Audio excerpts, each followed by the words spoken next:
Hello friends, स्वागत है GSM Rakesh पर। फ्रेंड, आज की वीडियो में आपको किसी भी फ़ोन का हाफ शॉर्टिंग निकालने का एक इजी तरीका बताने वाला हूँ।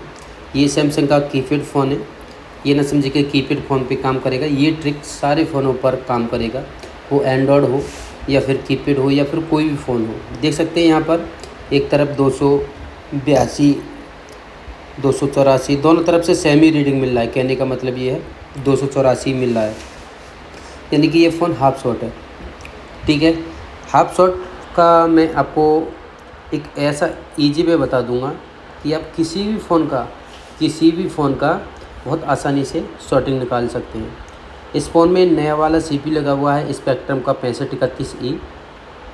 तो इसका हम शॉर्टिंग निकालेंगे। ये हाफ शॉट है, फुल शॉट तो आप निकाल ही लेते होंगे, बट हाफ शॉट निकालने का एक बहुत ईजी तरीका, मल्टीमीटर की प्रॉप्स को इस तरीके से कनेक्ट कर लेना है, प्लस को प्लस पर, माइनस को माइनस पर। SMD मशीन लेना है और 250 का टेम्परेचर सेट करना है। अब प्लस प्लस के जो कंपोनेंट हैं, यहाँ पर BWAT की लाइन गई है। कहने का मतलब ये है कि यहाँ जहाँ BWAT की लाइन गई है वहाँ पर आपको नोजल ले जाना है, और नोजल को आपको ज़्यादा देर नहीं रखना है, थोड़ी देर रखना है, 1 सेकंड मुश्किल से। जैसे कि मैं यहाँ पर रख रहा हूँ, जैसे कि यहाँ पर रखा, हटा लिया, अभी भी कोई भी रेटिंग चेंज नहीं हुआ। अब यहाँ पर देख सकते हैं 291 पहुँच गया। अब मैं एक बार और ट्राई करके दिखाता हूँ। यहाँ पर कोई भी रीडिंग नहीं बढ़ा, यहाँ पर कुछ भी नहीं हुआ, यहाँ पर कुछ भी नहीं हुआ, और यहाँ पर भी कुछ भी नहीं हुआ। जैसे ही मैं CPU के बगल में ले जा रहा हूँ तो रीडिंग चेंज हो जा रहा है, यानी कि रीडिंग है वो बढ़ जा रहा है। तो इससे हमारे लिए पता चल गया कि यहाँ पर BWAT का कोई भी लाइन गया है और यहाँ पर कोई कैप या फिर कोई भी कंपोनेंट है वो शॉर्ट है। एक बार मैं फिर से दिखाऊंगा, ध्यान से देखिएगा। यहाँ पर नोजल ले जाने पर कोई भी शॉर्टिंग नहीं पता चला, रीडिंग चेंज नहीं हुआ, और यहाँ पर देख सकते हैं यहाँ पर हर बार नोजल ले जाने के बाद रीडिंग है वो चेंज हो जा रहा है। वापस जो रीडिंग है वो आ जा रही है, बट जैसे हीट लेके जा रहे हैं वहाँ पर तो ये रीडिंग है वो चेंज हो जा रही है। इस तरीके से आप किसी भी फ़ोन का शॉर्टिंग है वो चेक कर सकते हैं। अब आपको ये चेक करना है कि यहाँ पर BWAT की लाइन कौन कौन सी कंपोनेंट पर गई है। जिन जिन कंपोनेंट पर BWAT की लाइन गई है उन कंपोनेंट को आपको रिमूव करना है और आपका शॉर्टिंग है वो निकल जाएगा। अब हाफ शॉट में कोई कंपोनेंट हीट तो होता नहीं है, या तो आपके पास थर्मल कैमरा हो, नहीं तो या फिर फुल शॉट हो, उस टाइम ही कोई कंपोनेंट है वो शॉट होगा। तो यहाँ पर एक कंपोनेंट हमारे लिए BWAT की लाइन पर दिखाई दिया। पहले हम इस कंपोनेंट को हटाएंगे और देखेंगे कि हमारी शॉर्टिंग है वो ख़त्म हुआ या नहीं हुआ। शॉर्टिंग जो की तो ही है, कोई भी चेंज नहीं हुआ, मतलब ये कंपोनेंट हमारा शॉर्ट नहीं था। अब यहाँ पर इतने बीच में हम कंपोनेंट और देखेंगे कि हमारा BWAT की लाइन और किस किस कंपोनेंट पे गई है। बारीकी से देखना है।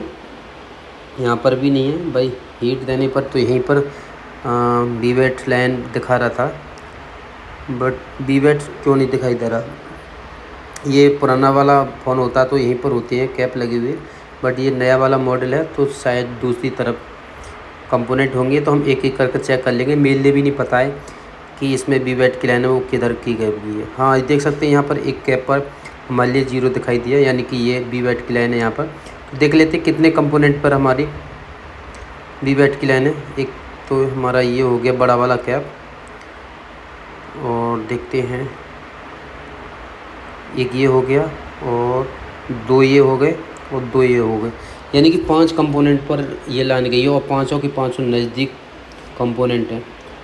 तो इसकी शॉर्टिंग ढूंढना तो थोड़ा सा बड़ा काम हो गया, क्योंकि एक बार में रीडिंग है वो एक बार में ही शॉर्टिंग है, शायद तुक्का लग भी सकता है, ना भी लग सकता है। हम एक ट्रिक फॉलो करके देख लेते हैं, अगर कामयाब हो जाती है तो हम डाइवर्ट मोड में GR देख लेते हैं कि किस कंपोनेंट पे GR कम आ रही है।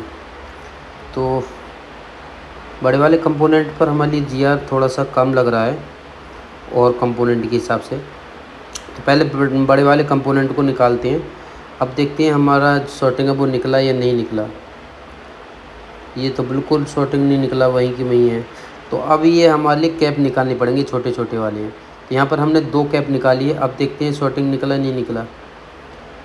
देख सकते हैं 646 हो गया, यानी कि अभी भी शॉर्टिंग है, बट शॉर्टिंग कम हुआ है। कहने का मतलब ये है कि ये BWAT की जितने भी 5 कंपोनेंट यहाँ पर थे वो सारे के सारे ज़्यादातर शॉर्ट थे, बड़ा वाला छोड़कर। ये 4 कंपोनेंट और हैं, इनको भी हम निकाल देते हैं यहाँ पर। तो ये 2 कंपोनेंट हैं हमारे यहाँ पर, इनको भी निकाल देते हैं। 2 पहले निकाल दी थी, यानी कि 4 कंपोनेंट है ये छोटे छोटे कैप। देख सकते हैं शॉर्टिंग निकल गया।